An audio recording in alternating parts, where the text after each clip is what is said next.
Most human beings are only living at about 40% of their capability. So the mind has a governor, like a car. If you're driving a car and the car has a governor on it, the car may say 130 miles an hour, but the governor is set for 91. Once that governor sets in, you get to 91, that car starts doing this. The car wants to go. The car wants to go, but that fucking factory said, we're not going past 91.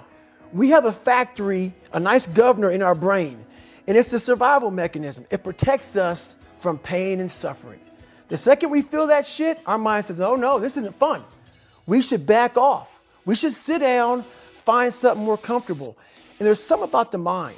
The mind has the tactical advantage over you at all times. At all times of your life, the mind has a tactical advantage over you. Why is that? It knows what you're afraid of. It knows your insecurities. It knows your deep, dark lies. And it starts to push you away from that shit. It pushes you in a direction that is comfortable. The mind controls everything. So what I realized was that when I was growing up and I was 300 pounds and I got all fat and I got all insecure, I realized that my mind kept taking me in this direction. When things got uncomfortable for me, when I was facing my insecurities, when I was facing my fears, my mind said, oh no, we have the tactical advantage. We need to get you, separate you from this feeling over here. Life's all about feelings. We want the happy feeling. We don't want that feeling of this sucks. Why am I here? And you don't have any, so you can't answer those questions, so you leave. I started realizing that if in that moment you can answer those fucked up questions and you are now in charge of your brain versus your brain ruling you, that's where all that stuff comes from. So the 40% rule is all of that. You get to 40%, your brain says, we're done. Let's roll, man. This is starting to get painful. This is uncomfortable. So you sit down. You have to figure out ways, and everybody's different. That's how the book kind of talks about, like we all have these things about, 5 steps to this and 4 steps to this. It's a lot more than that. That's all bullshit. It's a practice that you have to, it's a habit. So if you know that at 40%, I'm feeling pain. At 40%, I'm feeling pain. That's where the 40% rule kicks in. Now it starts. Okay, I'm feeling pain. My mind's saying all this shit to me. It's saying, get out of here, run, flee. The fight or flight kicks in. Okay, we're done. We're not good enough. It starts telling you all these things. You start to believe it because the mind controls all. This is the time where you have to gain control back of your mind. It's okay. Let me see if I can go 45%. And once you start giving yourself more and more hope and start realizing, okay, the mind starts to be, okay, what are you doing? We're supposed to be going right and you're going left. You start then controlling your mind. Start finding more in yourself. And then it goes from 40% to a lot further than that. But that's the start of it though. Get to the spot where your mind is saying stop. Whatever that is, you gotta get there first. And then that's when that shit starts to work for you. You got to control yourself in that moment. So a lot of people can live with themselves. That's the first thing. A lot of people can live with themselves, look in the mirror and say, I'm okay with being afraid. I'm okay with going on this easy highway over here. The easy highway has all these fucking signs and shit, directions, how to get somewhere. And you have to first be uncomfortable with how you feel about yourself.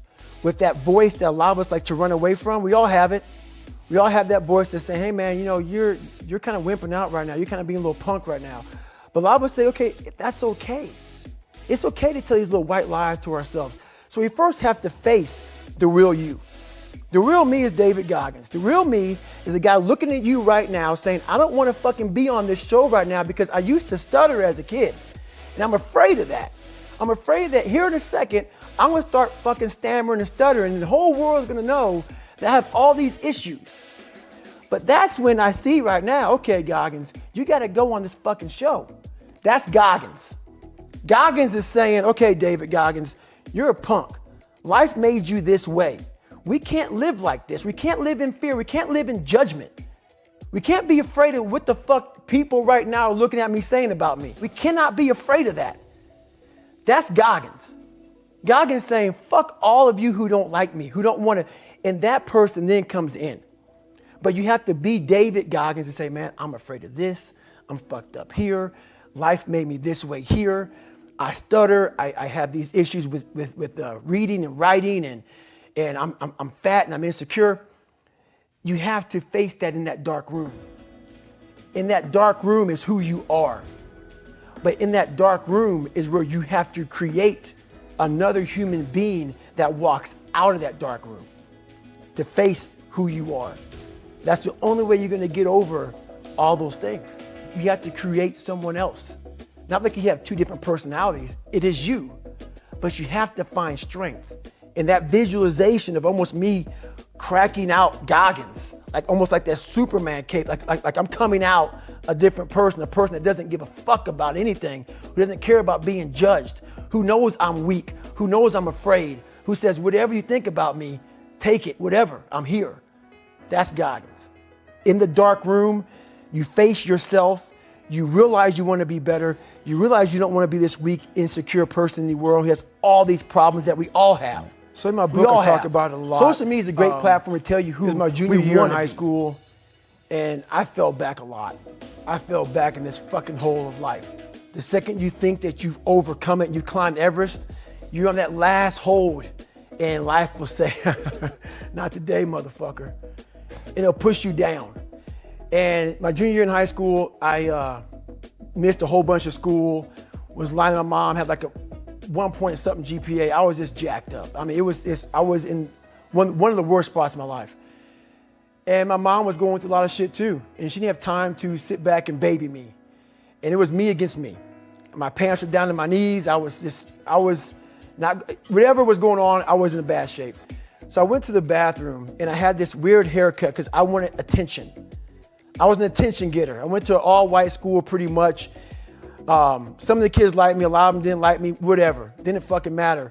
I was looking for something. So I would dress differently, crazy haircuts, and I went to the mirror and the reflection in it revealed a lot of bad things. A lot of things that I was hiding behind the saggy pants. And I'm looking at myself in the mirror going like, God, dog, dude, you are something else, man. Like you have created a character. I want to be at the cool guy table.